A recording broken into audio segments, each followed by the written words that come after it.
اللہ ذوالجلال کی جو دنیاوی نعمتیں ہیں ان کو بھی ہم شمار نہیں کر سکتے، جو اللہ ذوالجلال نے ہمارے اس بہت خوبصورت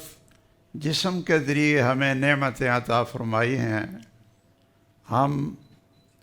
ان کا بھی کما حقہ شکر ادا نہیں کر سکتے۔ لیکن جو اللہ تعالیٰ نے ہماری دنیا اور آخرت کی کامیابی کے لیے، جو ہمیشہ رہنے والی زندگی ہے، اس کے لیے جو اللہ ذوالجلال نے ہمیں نعمتیں عطا فرمائی ہیں، وہ بڑی ہی عظیم نعمتیں ہیں۔ ان میں سے ایک بہت بڑی نعمت سید الاولین والآخرین، رحمت للعالمین، خاتم النبیین، محمد الرسول اللہ صلی اللہ تعالیٰ علیہ وسلم کی ذات گرامی ہے کہ جنہوں نے اپنی امت کے لیے شب و روز محنت کی، اور آج ہم ان کی محنت کا جو نتیجہ ہے وہ دیکھ رہے ہیں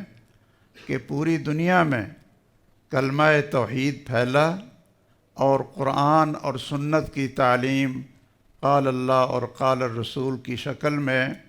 پوری دنیا میں پھیلائی جا رہی ہے۔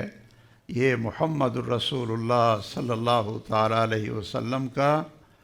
پوری امت پر احسان ہے، اور وہ اللہ ذوالجلال کی طرف سے ہمارے لیے احسان ہے۔